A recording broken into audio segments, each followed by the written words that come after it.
안녕하세요, 한상기입니다. 오늘 소개해드릴 차는 아우디 이트론 GT입니다. 이트론 GT는 아우디의 새로운 전기차죠. 이트론과 이트론 스포츠에 이은 아우디의 세 번째 전기차고요. 독일에서 생산되는 첫 번째 아우디 전기차이기도 합니다. 이트론과 이트론 스포츠백은 벨기에에서 생산이 되죠. 그리고 아직 RAS의 단종이 공식적으로 발표는 안 됐지만 만약에 단종이 된다면 그 자리를 대체할 것으로 예상이 되고 있습니다. 이트론 GT는 포르쉐 타이칸의 아우디 버전이라고 할 수도 있을 것 같아요. 왜냐하면 기본적으로 같은 J1 플랫폼을 공유를 하고요. 배터리 팩을 포함해서 부품을 공유하는 비율이 약 40%가 됩니다. 라인업은 GT와 RS 두 가지로 구성이 되고요. 국내에는 올해 하반기에 출시가 될 예정입니다. GT와 RS는 모터의 출력이 다르고요. 출력의 라인업을 보면은 타이칸 4S와 터보 그 사이에 위치를 하는 것 같습니다. 아직 국내 인증 주행거리는 발표가 안 됐는데 유럽의 WLTP 기준으로 하면은 GT는 1회 충전으로 488km, RS는 472km입니다. 따라서 국내의 인증 주행거리는 타이칸과 비슷하거나 조금 더 길지 않을까 예상이 됩니다. 파워트레인도 타이칸과 공유를 합니다. 앞뒤에 전기 모터가 하나씩 배치가 되고요. 그러니까 뒤쪽에 전기 모터가 출력이 더 높죠. 그리고 타이칸처럼 리어 엑셀에는 2단 변속기가 적용이 되고요. 전기차 중에서 2단 변속기가 적용된 차가 거의 없죠. 참고로 이트론 GT의 제로백은 4.1초고요. RS는 3.3초입니다. 이트론 GT는 타이칸처럼 4도 스포츠카를 지향을 합니다. 미드십 엔진의 RA만큼은 아니지만 이트론 GT 역시 굉장히 공격적인 비율 또는 얼굴을 갖고 있습니다. 이 얼굴은 전형적인 아우디 고성능 모델의 디자인이고요. 좀 한눈에 들어오는 이미지는 와이드하면서도 스포티하다입니다. 그리고 전기차들은 보통 전면 디자인이 좀 단순한 경우가 많은데 이 이트론 GT는 전면의 그 디테일이 꽤 현란합니다. 예를 들어서 내연기관의 그릴에 해당하는 저 부분도 좀 장식적인 요소가 있고요. 양쪽의 인테이크는 좀 RAS를 연상시키는 그런 디자인입니다. 그리고 양쪽에 있는 인테이크는 여기로 들어온 공기가 그 팬더 쪽으로 빠져나오는데 양쪽에서 보시면은 이 넓이가 또 꽤 넓은 편이에요. 아직 국내 사양은 확정은 안 되는데 헤드램프는 RS가 매트릭스 LED가 기본이고요. 그냥 GT는 옵션입니다. 그리고 레이저 라이트도 옵션으로 있어요. 이거는 RS와 GT 모두 옵션으로 고를 수가 있습니다. 참고로 이 헤드램프에는 세레모니 기능도 있는데 RS가 조금 더 현란합니다. GT와 RS는 기본적인 디자인은 같지만 그 세부적인 디테일에서는 좀 달라요. 그래서 전면의 얼굴 같은 경우에는 좀 차이가 많이 납니다. 지금 보시는 이 RS 같은 경우에는 앞쪽에 검은색 장식이 조금 더 많이 들어갔습니다. 그래서 일반 GT와 비교하면은 이 RS가 조금 더 강인해 보입니다.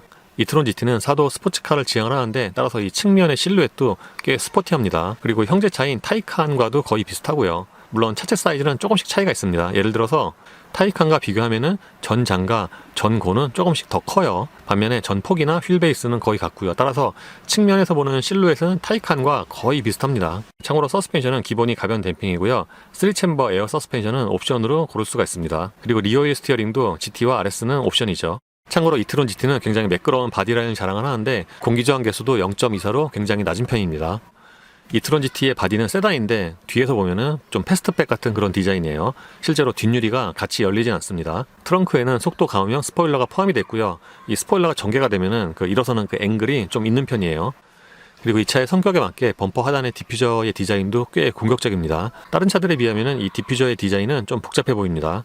그리고 GT와 RS는 트렁크에 붙는 그 레터링도 위치가 좀 달라요. 이 차 차명이 이트론 GT 또는 RS 이트론 GT잖아요. 그래서 일반 이트론 GT 같은 경우에는 왼쪽에 차명 레터링이 붙고요. RS 모델은 그 자리에 RS가 붙고 이트론 GT는 오른쪽으로 이렇게 옮겨갑니다. 참고로 국내 사양은 좀 다르겠지만 이트론 GT는 충전 소켓이 프론트 팬더 양쪽에 다 있습니다. 그러니까 양쪽에서 AC와 DC를 모두 지원을 하는 거죠. RS 모델의 경우에는 타이어가 구디어 이글 F1 아시메트릭 5고요. 사이즈는 285에 35R 21입니다. 그러니까 앞 타이어 치고도 이 사이즈가 굉장히 큰 편이죠. 그리고 뒷타이어의 사이즈는 305에 30R 21입니다. 그리고 확실히 전기차답게 이 휠 디자인도 좀 전기차스럽죠. 지금 타고 있는 차는 RS 이트론 GT고요. 확실히 RS 모델답게 실내의 장식이라든가 이런 소재가 좀 다릅니다. 예를 들어서 계기판 위쪽이랑 이 천장 A필러 쪽에는 좀 두텁게 스웨이드가 들어갔어요. 보통 스웨이드가 들어가도 요즘에는 좀 얇게 들어간 경우가 많은데 이 천장 부분 쪽에 만져보면은 좀 두텁습니다. 참고로 이 천장과 A필러는 좀 두께가 다르고요.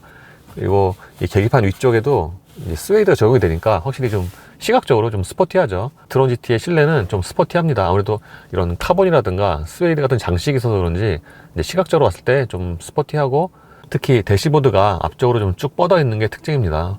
전기차들은 앞에 엔진이 없기 때문에 보통 이렇게 대시보드가 앞으로 좀 쭉 뻗어 있는 경우가 많죠. 이 차 역시도 대시보드의 넓이가 꽤 넓은 편이고, 시트를 가장 낮게 하면은 이 대시보드의 높이가 조금 높게 느껴집니다.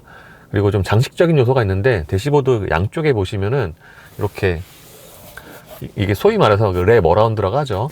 이렇게 쭉 둘러싼 그런 디자인이어서 차에 앉으면은 좀 이렇게 감싸고 있는 것 같은, 다른 말로 하면은 실제 차 그 실내의 폭보다는 좀 좁게 느껴질 수도 있습니다. 실내는 다른 아우디에 비하면 하이그로시가 조금 적게 쓰인 편이고요.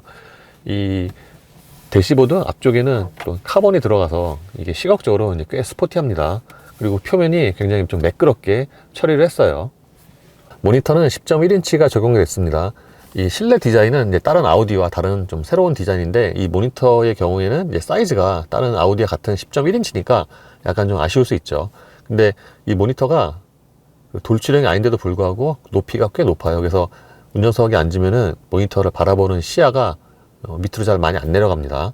지금 이 차는 국내 아직 인증이 안 돼서 이 메뉴가 다 영어인데, 안쪽에 있는 메뉴는 기존의 아우디와 거의 비슷해요. 지금이 홈 화면이고, 이게 크게 3분할이고, 이렇게 페이지 넘겨서 주요 메뉴로 접근을 합니다. 여기서 카로 들어가면은 여기서 아우디 드라이브 셀렉트가 있고요. 이게 이제 소위 말해서 드라이브 모드고, 인디비주얼에서 이걸 누르면은 이렇게 드라이브 시스템과, 그러니까 드라이브 모드죠. 서스펜션과 사운드 프로필, 이거를 바꿀 수가 있습니다. 그러니까 이 차 같은 경우에는 가상 엔진 사운드가 있어서 이렇게 사운드 프로필도 3가지가 있죠. 밸런스, 다이내믹까지. 그리고 카 디테일로 들어가면은 여기서 레인지 모니터를 확인을 할 수가 있고요.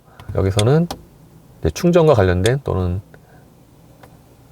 이거 같은 경우에는 뭔가 좀 눈에 좀 잘 들어오는 그런 디자인이네요. 요거는 타이칸보다 좀 나은 것 같기도 해요.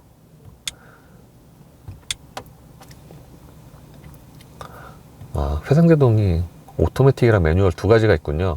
라이트 앤 비전은 무드 조명인데, 이 두 번째 백그라운드 라이팅으로 들어가면은 여기서 이제 무드 조명을 설정을 할 수가 있죠. 지금은 밝아서 무드 조명이 제대로 안 나오는데, 기존에 아우디에 들어갔던 차들의 그 무드 조명을 생각을 해보면은 이 이트론 GT의 무드 조명도 꽤 좀 화려할 것으로 예상이 됩니다.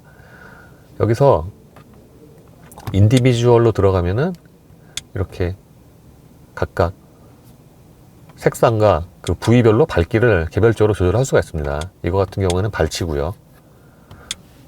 지금은 어라운드 뷰 화면이고요. 기본 2분할입니다. 지금 이제 후진을 넣은 상태인데, 후진에서는 좀 가상 사운드, 우웅한 소리가 좀 크게 들리네요. 이게 볼륨이 크다기보다는 뭔가 되게 넓게 쭉 퍼지는 좀 그런 볼륨이에요.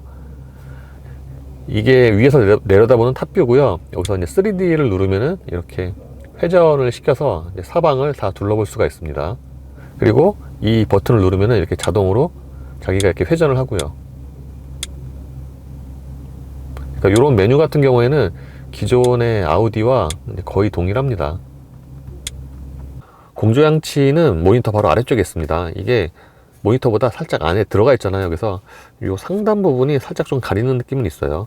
이쪽의 디자인은 기존의 아우디와 약간 좀 비슷하긴 한데, 이트론에 맞게 새롭게 좀 디자인을 한 것 같아요. 이 버튼을 눌러서 이렇게 세기를 조절할 수가 있고요. 그리고 요즘 차들에 비하면은 이 송풍구의 위치가 꽤 낮죠. 그러니까 보통 송풍구가 뭐 중간에 있든가 또는 모니터 위쪽에 있든가 그런데, 이 이트론 GT는 모니터가, 이 송풍구가 굉장히 좀 아래쪽에 있습니다. 그리고 송풍구 바로 앞쪽에는 드라이브 셀렉트 버튼이 있고요. 그러니까 요 버튼의 그 배열 자체는 다른 아우디와 비슷합니다. 이거 같은 경우에는 이제 모니터 끄기고요. 그리고 시동 버튼이 여기 있습니다. 보통 아우디가 센터페 시아 쪽에 시동 버튼을 두는 편인데, 이 차 역시도 시동 버튼이 이 기어 레버 옆쪽에 있죠. 그리고 기어 셀렉터도 새로운 디자인입니다. 이게 기어 셀렉터가 보통 이제 레오 방식을 많이 사용을 하는데, 이건 레오 방식이 아니에요. 뭔가 이게 굉장히 평면이어서 처음에 봤을 때 좀 어색할 것 같아요. 근데 사용 방식은 다른 차와 동일합니다. R&D 이렇게 위아래로 한 번씩만 움직이면 되고요. 이 반동 같은 경우에는 약간 좀 뭔가 좀 묵직한 좀 그런 느낌이 있습니다. 그리고 이쪽에는 이제 작은 수납 공간이 있고요. 특징 중에 하나가 요 볼륨 버튼인데, 그러니까 오디오 볼륨 버튼을 이제 이렇게 처리를 했어요.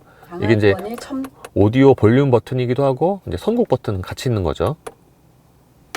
센터 콘솔 박스는 차 크기 대비해서 좀 작은 편이고요. 좀 굉장히 좀 냉혹 반듯합니다. 그리고 이 센터 패시아의 그 형상 때문에 그런지 이 콘솔 박스가 약간 좀 뒤쪽에 있어요.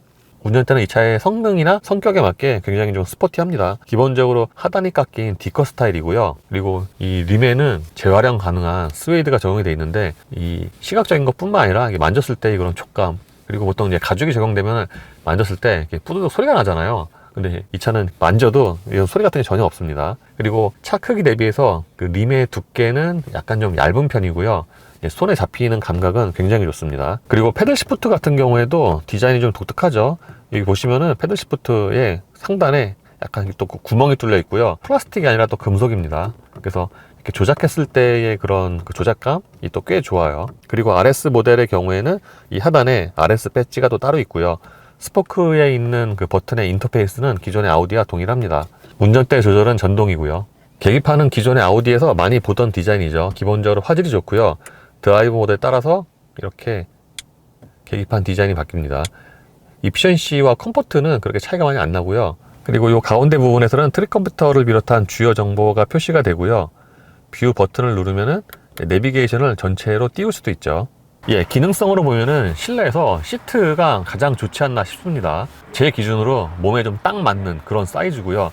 좌우를 지지해주는 그런 기능성도 정말 좋아요. 그리고 차의 성격에 맞게 시트 포지션은 꽤 앞쪽으로 내려가는 편이고요.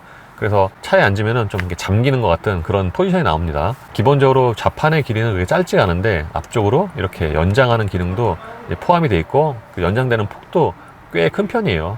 이게 다른 차보다 그 연장되는 폭이 좀 유난히 좀 긴 것 같아요. 예, 이트론 GT는 도어 트림의 디자인도 현란합니다. 보통 도어 트림은 좀 밋밋한 경우가 많잖아요. 근데 이 차는 이 상단부터 아래쪽까지 굉장히 좀 많은 여러 가지 좀 선들이 들어가 있어요. 그래서 다른 차들 대비해서 이 도어 트림의 디자인이 꽤 현란합니다. 그리고 위쪽에 가죽부터 이제 카본, 그리고 스웨이드까지 또 여러 가지 소재가 쓰였고요. 유리는 당연히 4개 모드 원터치이고요. 이 아래쪽에 도어 포켓의 크기도 꽤 넉넉한 편입니다. 기본적으로 차체 사이즈나 비율이 타이칸과 비슷하기 때문에 2열 공간도 대략 비슷할 것으로 예상을 했는데, 막상 실내에 타보니까 타이칸보다는 좀 더 넉넉합니다. 예를 들어서 제가 앉으면은 무릎과 앞치두 사이에 타이칸은 주먹이 하나 정도밖에 안 들어가는데 이트론 GT는 주먹이 2개 정도가 들어가요. 그래서 이런 그 2열의 공간에서는 이트론 GT가 조금 더 우위에 있고요. 시트 같은 경우에도 이제 2열 치고는 그렇게 좌판의 길이가 짧지가 않고요. 그러니까 타이칸보다 이 좌판의 길이가 조금 더 길어요. 다른 대부분의 독일 차들처럼 2열 시트의 등받이 각도는 좀 서 있는 편이고요. 지금 보시는 것처럼 이 가운데 부분은 꽤 많이 올라와 있기 때문에 사실상 2열은 2인승이라고 할 수가 있겠네요. 그리고 타이칸처럼 이 아래쪽의 공간은 좀 제한적입니다. 아무래도 이 차 성격상 시트 포지션을 좀 많이 낮추려고 하다 보니까 이 아래쪽의 공간은 좀 제한적인 것 같아요. 그리고 타이칸과 똑같이 이 차 역시도 1열 시트 뒤에 백포켓이 없습니다. 예, 보시는 것처럼 이렇게 매끈하죠. 그리고 2열 승객을 위해서는 여기에 열선 시트 버튼이 있고요. 이렇게 온도 조절을 여기서 할 수도 있죠. 그리고 타이칸처럼 다른 부분에 비해서 유독 2열 시트의 이 송풍구, 이 디자인이 조금 옛날틱하네요. 예, 기본 트렁크 용량은 405리터고요. 그러니까 타이칸과 비교하면 약 한 40리터 정도가 더 큽니다. 참고로 B&O 오디오 옵션을 선택을 하면은 이 트렁크 용량은 350리터로 줄어들고요. 그리고 이 커버를 들어 올리면은 여기에 이제 추가적으로 수납 공간이 있습니다. 이게 전체가 다 열리는 건 아니고요. 이 추가적인 수납 공간은 이게 전부입니다. 여기 이렇게 막혀 있어요. 참고로 오디오가 없는 경우에는 이렇게 이 밑에 쪽에 커버를 들어 올리면은 아래쪽에 그 공간이 이제 훨씬 크죠. 참고로 이렇게 오디오가 없는 모델의 경우에는 트렁크 용량이 405리터입니다. 예, 이트론 GT는 특이하게 프론트 트렁크의 버튼이 이쪽에 있습니다. 예, 앞쪽 트렁크의 용량은 85리터고요. 이거는 타이칸과 거의 같습니다. 그리고 이 양쪽에는 이렇게 추가적으로 이제 작은 용량의 수납 공간이 있고요. 예, 이번 신차 발표에서 이트론 GT의 안팎을 간단하게 살펴봤고요. 최근에 시승했던 타이칸 4S를 생각을 해보면은 이트론 GT 역시 승차감이라든가 고속 안정성은 꽤 좋을 것으로 예상이 됩니다. 이트론 GT는 차후에 시승차가 나오면은 좀 더 자세하게 살펴보겠습니다. 감사합니다.